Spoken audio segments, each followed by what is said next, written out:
예수님을 믿으면 삶이 달라집니다. 여러분, 어떻게 달라질까요? 예수님 믿기 전에는 자기 중심적으로 살아가죠. 그러나 예수님 믿고 나면은 하나님 중심적으로 살아갑니다.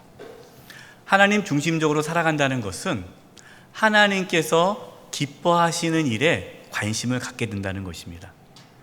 여러분, 하나님께서 기뻐하시고 하나님의 마음이 어디에 있습니까? 디모데전서 2장 4절에 하나님의 마음을 우리가 알 수가 있는데요. 우리 같이 한번 읽어보겠습니다. 시작. 하나님은 모든 사람이 구원을 받으며 진리를 아는 데 이르기를 원하시느니라. 하나님은 모든 사람이 구원을 받기를 원하시고 진리를 아는데, 이 진리는 예수님이에요. 예수님을 아는 데 이르기를 원한다. 하나님께서는 이것을 위해서 저와 여러분을 불러주셨고 화목해 하는 직분을 주셨습니다. 오늘 말씀의 제목이 화목하게 하는 직분인데요. 도대체 뭘 화목하느냐? 하나님과 화목하게 하는 직분을 주셨다는 거예요.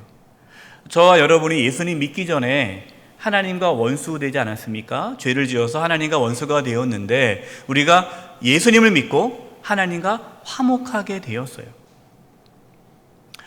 그래서 이제 우리도 다른 사람들, 아직 하나님과 화목하지 않은 사람들이 하나님과 화목할 수 있도록 하나님께서 우리에게 화목하게 하는 직분을 주셨다는 것입니다. 예수님께서 이 땅에 무엇으로 오셨습니까? 화목, 제물로 오셨습니다. 요한일서 4장 10절입니다.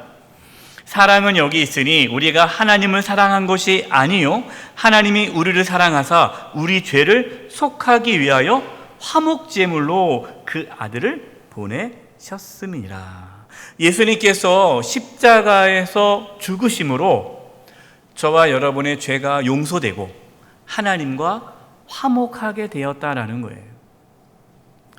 저와 여러분, 예수님을 믿음으로 하나님과 화목되는 은혜를 먼저 누릴 수 있기를 바랍니다. 그리고 아직 하나님과 화목하지 않은 자들에게 하나님과 화목하게 하는 그 직분을 잘 감당할 수 있기를 바랍니다. 자, 그러면 누가 그렇게 하나님과 화목하게 하는 직분을 잘 감당할 수 있을까에 대해서 오늘 말씀을 나누려고 합니다. 첫 번째, 한번 따라서 해보십시오. 하나님의 심판에 대한 두려움을 아는 자입니다. 오늘 본문 11절입니다. 우리는 주의 두려우심을 알므로 사람들을 권면하거니와 우리가 하나님 앞에 알려졌으니 또 너희 양심에도 알려지기를 바라노라. 주의 두려우심을 알기 때문에 사람들에게 권면한다. 하나님의 말씀을 전한다라는 겁니다. 자, 여기서 그러면 주의 두려우심이 뭘까요? 하나님의 심판을 뜻해요. 고린도후서 5장 10절입니다. 이는 우리가 다 반드시 그리스도의 심판대 앞에 나타나게 되어 각각 선악간에 그 몸으로 행한 것을 따라 받으려 함이라. 아까 우리가 11절 읽지 않았습니까? 그 11절 앞에 구절이 10절인데 우리가 다 그리스도의 심판대 앞에 나타나게 된다. 그리고 각각 선악간에 그 몸으로 행한 대로 심판을 받는다. 여러분, 우리는요 하나님의 심판대 앞에 서게 됩니다. 그리고 각각 우리가 행했던 대로 심판을 받게 돼요. 지난주에 우리가 말씀을 나눴는데요, 이 세상의 삶이 전부라면 예수님 믿을 필요 없다고 말씀을 드렸죠. 천국과 지옥이 없다면 예수님 믿을 필요가 없어요. 복음을 전할 필요가 없어요. 우리가 왜 복음을 전해야 됩니까? 왜 화목하게 하는 직분을 감당해야 합니까? 하나님의 심판이 있기 때문이에요. 바울은 하나님의 심판에 대한 두려움이 있어서 지금 고린도 교회 성도들에게 하나님의 말씀을 권면하고 있습니다. 바울이 이 고린도 교회에게 편지를 쓰고 있는데요, 오늘 같이 나누는 말씀이 고린도 후서예요. 고린도 교회에게 보낸 편지입니다. 이 고린도 교회는 바울이 2차 전도 여행 때 고린도에서 약 1년 6개월 머물면서 말씀을 전함으로 교회가 세워졌어요. 1년 6개월 동안 최선을 다해 말씀을 가르쳤고 또 그곳으로 교회가 성장하게 되었습니다. 바울은 많은 박해 속에서, 핍박 속에서 고린도 교회를 든든히 세웠어요. 교회가 성장했습니다. 영적으로 많은 은사가 나타났어요. 이제 바울은 그 교회를 떠났습니다. 또 다른 곳에 가서 교회를 세우고 복음을 전했어요. 그런데 들리는 소리에 의하면, 소문에 의하면 그 고린도 교회가 문제가 생긴 거예요. 이상한 거짓 교사들이 교회에 들어오면서 교회가 무너지는데 교회 안에 다툼과 분쟁이 생긴 겁니다.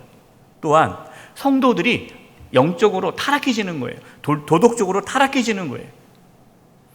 그래서 바울이 그 얘기를 듣고 너무나 속상해서 편지를 씁니다. 이것이 고린도 전서예요.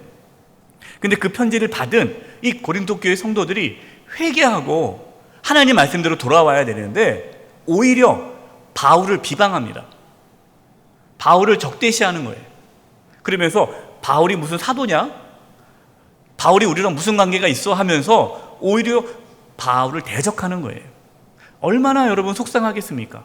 자기가 그렇게 눈물로 기도하면서 교회를 세웠는데, 자기가 1년 6개월 동안 그렇게 목숨 걸면서 말씀을 전했는데 그것에 대해서는 다 잊어버리고 오히려 바울을 하니 얼마나 큰 배신감이 있었겠어요.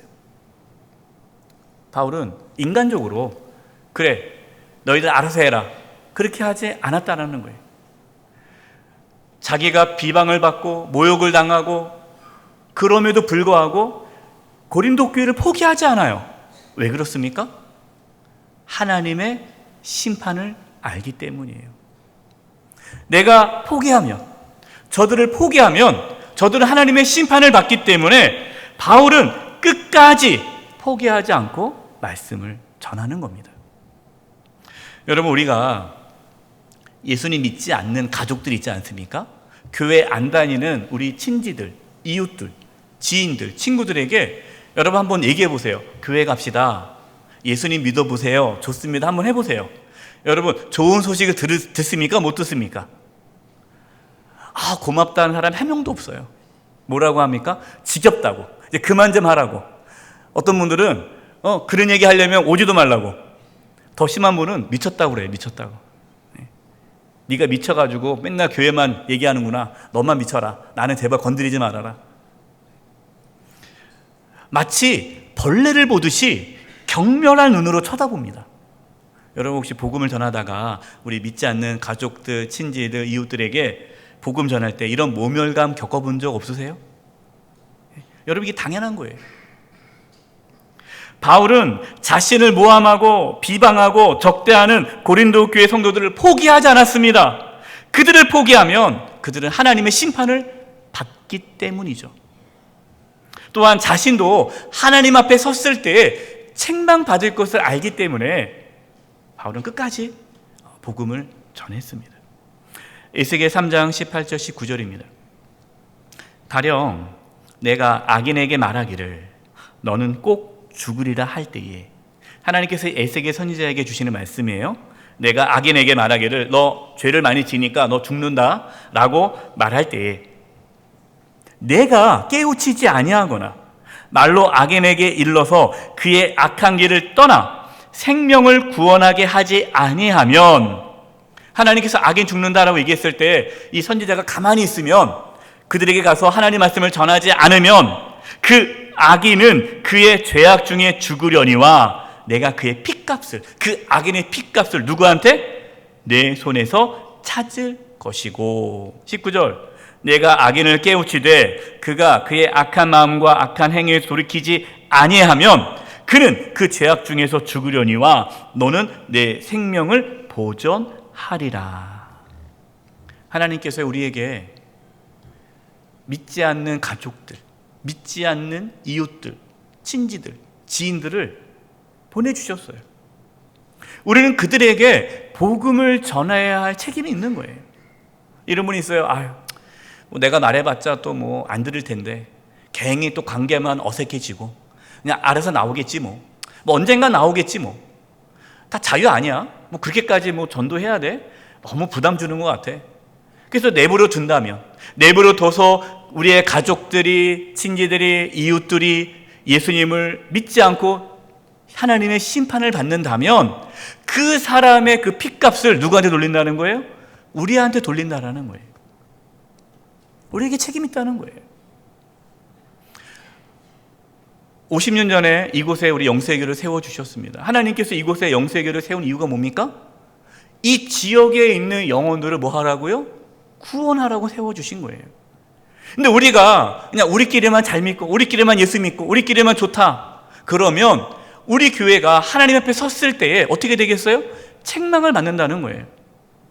그래서 우리가 이번에 새수면 초청 주일을 맞이하고 또 50주년을 맞이해서 우리가 토요일날 주일날 이 지역에 가서 복음을 전하는 이유가 뭐 그분들이 오든 안 오든 우리가 해야 할 일을 하는 거예요. 그것이 우리의 사명이기 때문이에요. 고린도전서 9장 16절입니다. 내가 복음을 전할지라도 자랑할 것이 없으면 내가 부득불할 일입니다. 만일 복음을 전하지 아니하면 내게 화가 있을 것이로다. 바울은 복음을 전하지 않으면 나한테 화가 있다. 여러분 그렇다 해가지고 바울이 책임을 회피하려고 하나님께로부터 화를 받지 않으려고 복음을 전하는 것은 아니에요. 우리가 화 받지 않으려고 복음을 전하는 건 아닙니다. 그러나 반드시 기억해야 할 것은 하나님의 심판은 있다라는 거예요. 하나님의 심판이 있기 때문에 우리는 화목해야 하는 직분을 감당하는데 힘쓰는 겁니다. 두 번째, 누가 화목해야 하는 직분을 잘 감당하느냐 한번 따라서 해보십시오. 그리스도의 사랑으로 강건함을 받은 자입니다. 바울은 단순히 하나님의 심판에 대한 두려움 때문에 고린도 교회 성도들을 권면하고 있는 것은 아니에요. 바울이 많은 박해와 핍박을 받습니다. 그럼에도 불구하고 복음을 전할 수 있었던 것은 그리스도의 사랑 때문이에요. 14절, 오늘 본문 14절입니다. 우리 같이 한번 읽어보겠습니다. 시작. 그리스도의 사랑이 우리를 강건하시는도다. 우리가 생각하건대 한 사람이 모든 사람을 대신하여 죽었은즉 모든 사람이 죽은 것이라. 그리스도의 사랑이 우리를 강건한다. 이 강건하다라는 이 헬라의 뜻은요, 단단히 붙잡다라는 거예요. 또 여러분 갖고 있는 성경책에 보면은 이렇게 끄는도다, 이끌다라는 뜻이 있어요. 그러니까 하나님의 사랑, 그 그리스도의 사랑, 예수님의 사랑이 바울로 하여금 복음을 전할 수 있도록 단단히 붙잡아 주고 있다라는 겁니다. 여러분, 우리의 힘으로 복음을 전할 수 없어요. 우리의 힘으로 화목해 하는 직분을 감당할 수 없습니다. 그리스도의 사랑이 우리로 하여금 복음을 전하게 하는 거예요. 그래서 그리스도의 사랑을 경험하지 못하면 절대로 화목하게 하는 직분을 감당할 수가 없습니다. 바울이 예수님 믿기 전에 어떤 자였습니까? 교회를 핍박하던 자였어요. 예수님 믿는 사람들을 잡아다가 감옥에 집어넣었던 사람이 바울이에요. 아주 예수님을 박해했어요. 예수님 믿는 사람을 이제 잡아서 감옥에 집어넣으려고 다메섹으로 가는 중에 그 길에서 예수님을 만나죠. 그 이후로 이 바울이 180도 바뀝니다. 왜? 그렇게 자기가 박해하고 핍박했던 그 예수님께서는 자기를 사랑하셔서 용서하시고 구원해 주신 그 은혜에 감사해서 평생 전도자의 삶을 살게 되는 거예요. 바울이 이제 왕 앞에 서서 자기가 어떻게 예수님을 믿게 되었고 전도자가 되었는지 간증을 하죠. 이것이 사도행전 26장 14절 18절입니다. 우리가 다 땅에 엎드려지매 내가 소리를 들으니 히브리 말로 이르되 사울아 사울아. 이 바울의 이름이 사울입니다. 사울아 사울아 내가 어찌하여 나를 박해하느냐. 가시체를 뒷발질하기가 내게 고생이니라. 내가 대답하되 주님 누구십니까? 주께서 이르시되 나는 내가 박해하는 예수라. 일어나 너의 발로 서라. 내가 내게 나타난 것은 곧 내가 나를 본 일과 장차 내가 네게 나타날 일에 너로 종과 증인을 삼으려 함이니 이스라엘과 이방인들에게서 내가 너를 구원하여 그들에게 보내어 그 눈을 뜨게 하여 어두움에서 빛으로 사탄의 권세에서 하나님께로 돌아오게 하고 죄사함과 나를 믿어 예수님을 믿어죠. 예수님을 믿어 거룩하게 된 무리 가운데서 기업, 천국입니다. 천국을 얻게 하리라 하더이다. 바울은 죽을 수밖에 없는 죄인, 자기가 얼마나 예수님을 박해했어요. 그러면 어떻게 돼야 돼요? 심판 받아야죠. 벼락 맞아 죽어야죠. 그런데 그렇게 자기는 예수님을 박해했는데 예수님께서는 나를 위해 십자가에 못 박혀 돌아가셨다는 것, 그 주님의 사랑을 깨닫고 그 그리스도의 사랑에 강건함에 이끌려 그 그리스도의 사랑에 붙잡힌 바 되어 복음을 전하게 되었다라는 겁니다. 바울은 그리스도의 사랑에 사로잡혔습니다. 그래서 그는 빚진 자로 살아갔어요. 빚진 자. 로마서 1장 14절, 15절입니다. 헬라인이나 야만인이나 지혜 있는 자나 어리석은 자에게 다 내가 빚진 자라. 그러므로 나는 할 수 있는 대로 로마에 있는 너희에게도 복음을 전하기를 원하노라. 그리스도의 사랑을 경험한 자는요, 빚진 자가 있어요. 빚진 자의 마음이 있어요. 내가 죽을 수밖에 없는 죄인인 나를 구원해 주셨으니 이 빚을 어떻게 갚을까? 평생 내가 복음을 전하며 살아야겠다. 이게 빚진 자의 마음이에요. 그런데 그리스도의 사랑을 알지 못하는 자는요, 빚진 마음이 없어요. 그러니까 당연히 복음 전하지 마음이 없죠. 15절입니다. 그래서 오늘 본문 말씀 15절 보세요. 그는 누굽니까? 예수님이 모든 사람을 대신하여 죽으심은 살아있는 자들로 하여금 다시는 그들 자신을 위하여 살지 않고 오직 그들을 대신하여 죽었다가 다시 살아나신 이 예수님이죠. 예수님을 위하여 살게 하려 함이라. 아멘. 예수님께서 저와 여러분을 대신 십자가에 피 흘려 죽으시지 않았습니까? 예수님께서 우리 대신 십자가에서 죽으심으로 내가 죄사함 받고 하나님의 자녀가 되었다는 사실을 깨닫는 자들은 자신을 위하여 살지 않고 오직 주님을 위해 살고 싶어진다라는 말씀이에요. 여러분, 이것이 그리스도의 사랑에 강건함을 받은 자입니다. 그러면 이렇게 그리스도의 사랑, 예수님의 사랑이 나를 이끄는 사람은 어떠한 삶을 삽니까? 이거 17절 말씀이에요. 우리 17절 말씀을 같이 읽어보겠습니다. 시작.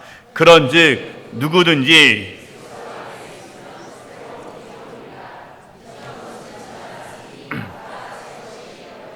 아멘. 아주 유명한 말씀이죠. 누구든지 그리스도 안에 있으면, 여러분, 그리스도 안에 있다는 게 뭐죠? 예수님의 사랑을 경험하는 자, 바로 그 자가 예수님 안에 있는 거예요. 그리스도의 사랑의 그 강건함을 받은 자, 그리스도의 사랑의 이끌림을 받은 자, 바로 그 자가 그리스도 안에 있어요. 그런 사람은 새로운 피조물이라. 이전 것은 지나갔으니 새 것이 되었도다. 여러분, 이전 것하고 새 것하고 기준의 차이가 뭡니까? 뭐가 예전 거고 뭐가 새 것이에요? 서론에 말씀했듯이 자기 중심적으로 살아가는 것이 옛 것이에요. 옛 것.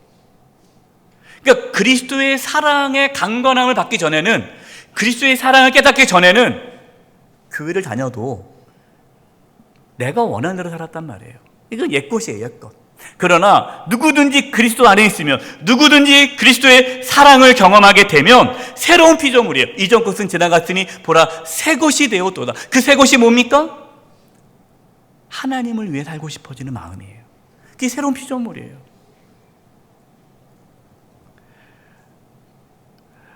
우리가 하나님을 살고 싶은 마음이 없다.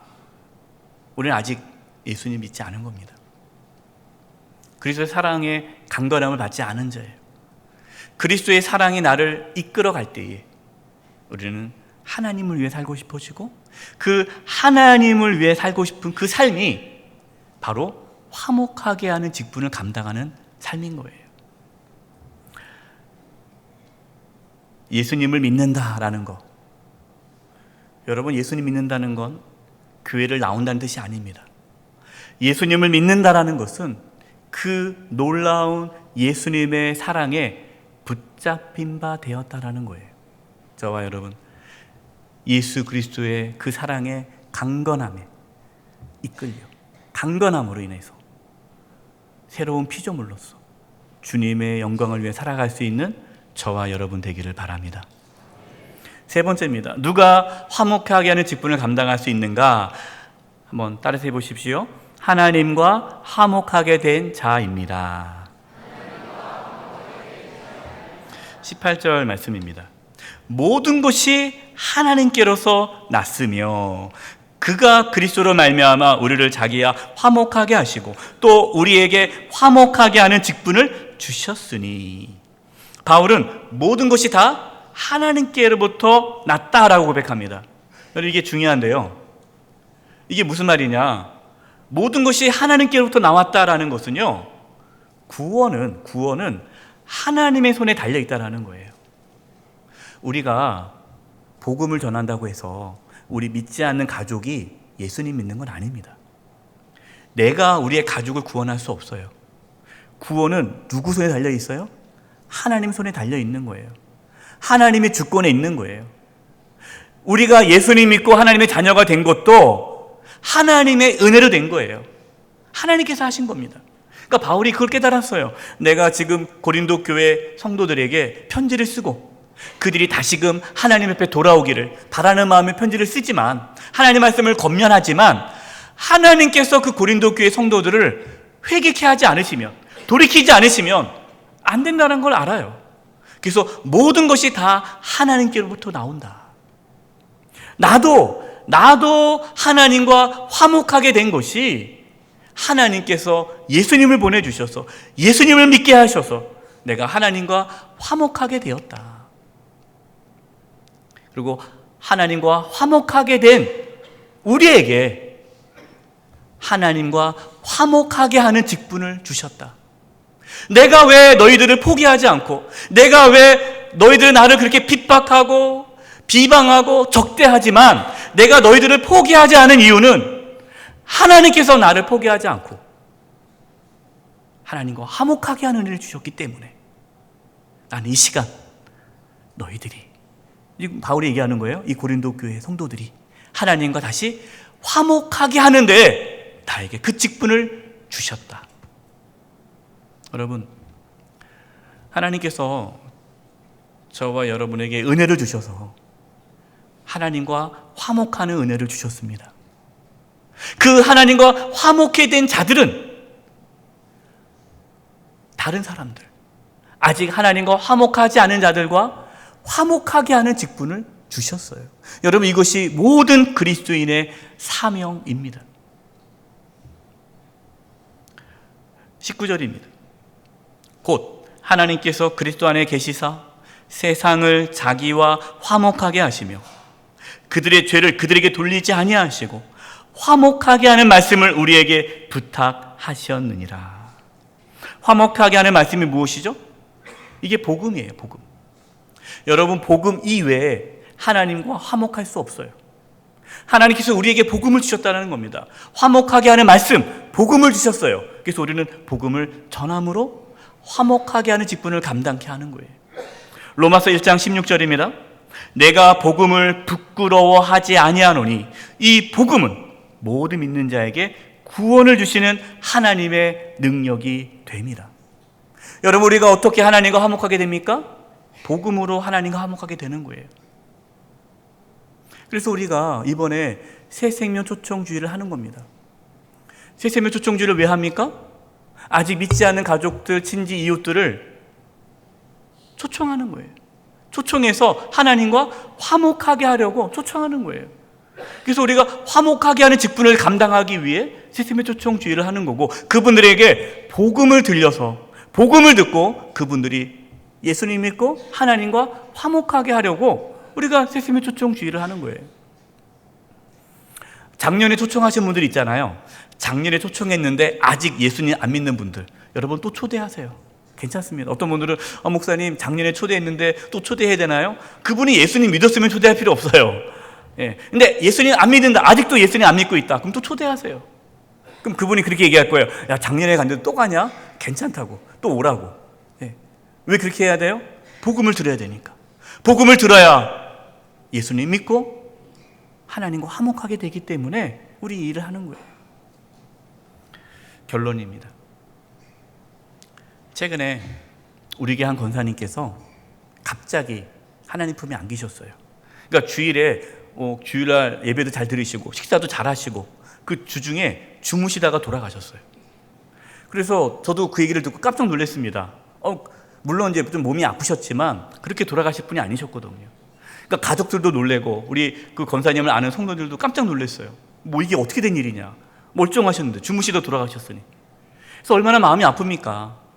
또 아들도 외아들 하나, 아직 장가 안 간 또 외아들 한 분이 있었는데 뭐 예배를 드리고 너무 마음이 아프고 입관 예배를 마치고 이제 유가족들하고 얘기를 나눴어요. 근데 우리 그 권사님의 장녀예요. 장녀인데 여동생 3명이 있었어요. 여동생 3명. 근데 그 중에 첫째 여동생이 저한테 와서 얘기하는 거예요. 목사님, 우리 집안에서 언니가 예수님을 처음 믿었다는 거예요. 언니가. 그러면서 언니들이 다 전도를 했대요. 우리 동생들을.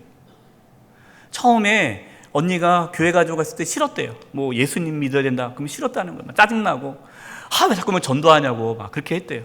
너무 싫었는데 자기가 예수님 믿고 나니까 정말 왜 사람들이 자꾸만 예수 믿으라고 하는지, 왜 전도하는지 이제 알았다라는 거예요. 그러면서 언니가 너무너무 고마웠다는 거예요. 그래서 이 세 여동생분들이 예배를 드리는데 너무 예배를 잘 드리는 거예요. 물론 사랑하는 언니를 떠나보낸 슬픔이 크지만, 그러나 그 동생들 마음 가운데 예수님 믿고 부활의 소망이 있으니까 천국에서 이제 언니를 만날 것을 기대하겠다고. 그래서 슬픔 가운데 소망을 갖고 있는 그 동생들 보면서, 또 그 권사님이 그 동생들을 위해서 얼마나 기도하고 애썼는가, 복음을 전하기 위해서. 그 모습 보면서 참 감사했어요. 저희 가족도 이제 추석이라 이제 가족이 모였습니다. 모여서 얘기를 나누는데 저희 아버님께서 갑자기 이 말씀을 하시는 거예요. 눈물을 글썽이면서, 그래도 김 목사 덕분에 우리 가족이 다 예수님 믿게 되었는데, 자기는 가끔 그 생각을 한대요.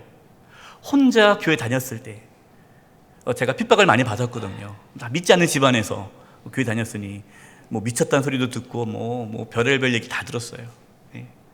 그렇게 핍박 받아가면서 가족을 위해서 기도하고 그렇게 혼자 외롭게 신앙생활 했던 그 생각을 하면은 아버님께서 눈물이 나신다는 거예요. 그러니까 김 목사 얼마나 그동안 힘들었겠냐고, 얼마나 힘들게 그렇게 신앙생활 하면서 가족도 구원하기 위해 얼마나 애썼겠냐고, 그 생각만 하면 눈물이 난다는 거예요. 제가 아버지 저 안 힘들었는데요? 저는 안 힘들었어요. 왜 안 힘들었느냐? 그리스도의 사랑이 저를 강건케 했기 때문에 가족들이 막 저한테 욕을 하고 뭐 핍박하고 미쳤다 하고 막 그래도요 서운하지가 않은 거예요. 왜? 그분들은 아직 모르잖아요. 천국과 지옥에 있는지 모르잖아요. 하나님 모르잖아요. 모르니까 당연히, 저도 그랬거든요. 저도 저 전도하는 친구에게만 미쳤다고 그러고 저도 핍박을 많이 했거든요. 저도 그 마음 알아요. 예수 믿지 않는 사람들은요 예수님 전하면 엄청 싫어해요. 저도 그랬고. 가족들이 당연히 욕하는 건 당연한 거죠. 미워하는 마음이 없었어요.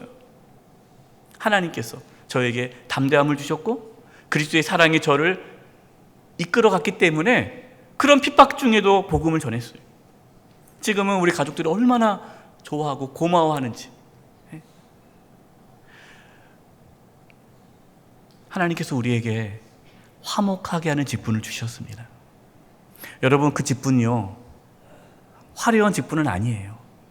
사실 우리가 믿지 않는 가족들, 친지들, 이웃들에게 화목하게 하는 직분을 감당하면요 욕먹습니다. 아까 말씀했듯이 벌레 보듯이 이렇게 경멸의 눈을 쳐다봐요. 광신자처럼 쳐다봐요. 우리가 그러한 모욕, 모멸감, 비아냥거림을 당할지라도 우리가 이 화목하게 하는 직분을 감당하는 것은 우리는 하나님의 심판을 알기 때문이에요. 또 그리스도의 사랑이 우리를 강건하게 이끌어가기 때문이에요. 우리가 먼저 하나님과 화목하게 된 자가 되었기 때문입니다. 저와 여러분을 통해 이 화목하게 하는 직분 하나님께서 이끌어 가시기를 간절히 축원드립니다. 기도하겠습니다. 하나님 아버지, 저희들에게 화목하게 하는 직분을 주셨는데 그 직분을 잘 감당할 수 있도록 하나님의 심판에 대한 두려움과 그리스도의 사랑의 강건함의 은혜와 하나님과 화목해 된 그 은혜를 깊이 경험케 하여 주시옵소서. 예수님의 이름으로 기도드립니다. 아멘.